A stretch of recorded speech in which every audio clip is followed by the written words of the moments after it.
Pasca meninggalnya sang suami Wahyu Indra Utama beberapa hari lalu akibat penyakit infeksi paru-paru dan sempat dirawat di rumah sakit, penyanyi Intan RJ berusaha bangkit demi anak-anaknya. Ibu dari 2 orang anak itu mengaku masih sering menangis setelah 3 hari kepergian suaminya. Wanita 34 tahun itu juga mengatakan terlalu banyak kenangan yang suaminya tinggalkan untuk dirinya. Lantas benarkah Intan RJ akan menjual rumah serta mobil demi melepas kenangan terhadap almarhum suaminya? Jelasin sih sebetulnya sama kata-kata, tapi aku bisa ngerasain luar biasa rasanya. Susah banget dijelasin sama kata-kata, susah banget. Beliau orang yang luar biasa sabarnya sama saya. Saya orang yang nggak bisa diem. Saya bisa ada di 5 tempat dalam 1 hari, tapi beliau 1 tempat ya udah di situ aja. Dan beliau mengerti itu tanpa marah, tanpa ada emosi, kalaupun memberitahukan juga pun dengan baik gitu loh. Sampai cuma dibilang terserah deh, kamu mau kegiatan apa, mau aktivitas apa, mau jalan kemana, yang penting 2 hal yang harus kamu ingat, sholat dan telepon jangan pernah mati katanya. Sholat jadi tinggal, telepon dijawab, di telepon angkat ya, karena dia tahu ketika saya udah bersosialisasi pasti WhatsApp balasnya lama. Kalau di telepon pasti aku angkat, atau video call pasti aku angkat. Gitu sih. Kita baru beli cincin kawin. Ya itu nggak sayang belum juga. Kenapa? Iya nggak sayang belum dijual. Saya nggak sayang. Anak. Nggak apa-apa lah. Banyak sih, banyak barang yang mungkin salah satunya juga mobil. Saya juga akan jual. Makanya kenapa saya nggak mau? Saya jujur nggak mau balik lagi ke rumah saya yang di Cakung, di Jakarta Garden City. Kami bukan keluarga kaya raya ya. Kami keluarga biasa-biasa saja yang memulai semuanya dari nol. Kami pasangan muda yang pernah mengalami pasang surut, entah itu ekonomi, entah itu godaan dari luar, apapun itu bentuknya, itu kami rasakan. Jadi barang-barang yang mengingatkan beliau tuh suka banget sama arwana, beliau tuh suka banget sama burung, ikan, itu di rumah banyak banget. Jadi aduh, kayaknya sih saya akan melepas itu ke orang untuk nggak ngingetin lagi gitu. Dan kayak kasur, sofa yang biasa kami duduk ngobrol gitu, mungkin saya nggak akan bawa lagi. Tapi rumah dan isinya akan dijual? Mungkin.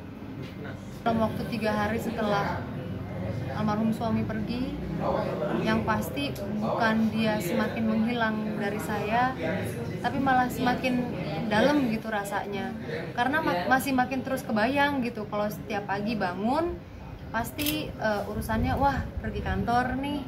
Terus yang paling sakit buat saya adalah setiap malam atau maghrib pulang, itu udah pasti kan beliau selalu nelfon, "Ma, aku pulang ya, mau dibawain makanan apa, kita makan bareng yuk," kan gitu.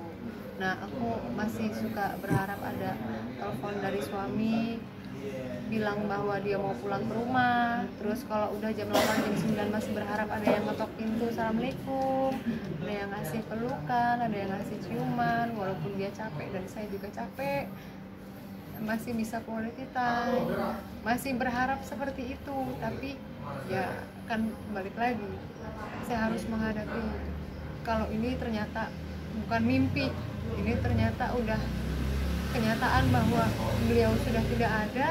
Dan rasanya makin sakit, ya aku harus move on, aku harus bangkit buat anak-anak. Karena kalau anak-anak lihat aku nangis terus, pasti dia yang, "Mama kenapa sih kok nangis terus," kayak gitu.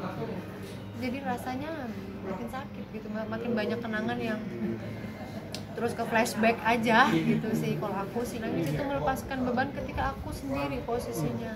Ketika aku ada anak-anak, aku harus strong, aku harus kuat. Apalagi kemarin pas hari pertama papanya habis dimakamkan, anakku yang pertama sih santai-santai aja, udah tahu kalau papanya sudah tidak ada.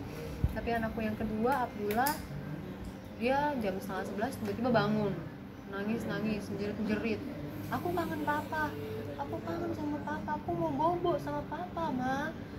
dan itu sambil nangis. Tapi aku tahu papa udah meninggal dan aku nggak bisa, Ma. Yang kayak gitu-gitu kan aku nggak bisa menjelaskan dengan kata-kata. Aku cuma bilang, Dek, ya udah ditemenin sama Om Anton ya, adikku, sama istrinya menemani Abdullah tidur, anakku yang kedua tidur. Sudah, sampai akhirnya diemlah anak itu. Tapi kan ini kondisinya masih ramai kan. Yang menjadi tantanganku ke depan adalah ketika kehidupan sudah berjalan dengan normal, tidak ada lagi sosok suami, tidak ada lagi sosok papa untuk anak-anak yang bisa mereka lihat. Nah, itu tantangan aku tuh.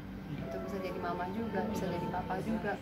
Mulai dari sekarang aku sih mulai membenahi mental ya. Nah, itu karena kan memang suami kan awalnya jatuh kan dari tangga kan. Aku shock ngelihat dia kejang, ngelihat dia keluar darah dari mulutnya. Itu kan luar biasa rasanya buat aku. Orang yang tadinya sangat sehat kok bisa secepat itu gitu kan, ada kecelakaan dan berbalik cepat sekali. Nah, itu kan saya shock luar biasa, trauma luar biasa.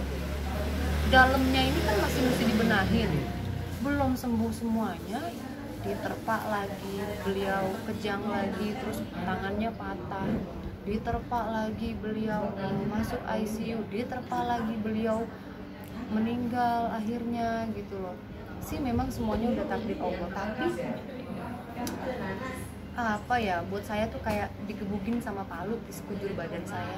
Dari mulai saya sakit, dari mulai saya trauma, dari mulai saya shock sampai terserah deh, mau dipukul di mana lagi terserah deh ya Allah, udah terima kasih. Yang penting saya dikasih kekuatan aja untuk bisa menghadapi dua anak ini. Gimana caranya?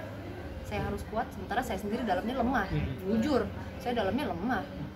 Mungkin kelihatannya baik-baik aja, kesehatannya baik-baik aja, karena memang saya membentuk untuk saya nggak mau sakit. Kalau sakit anak-anak siapa yang mau ngerawat? Kalau sakit gimana? Untuk Balik lagi, kita sebagai manusia yang beriman, saya cuma bersandar semuanya sama Allah. Saya cuma bersandar semuanya sama Tuhan.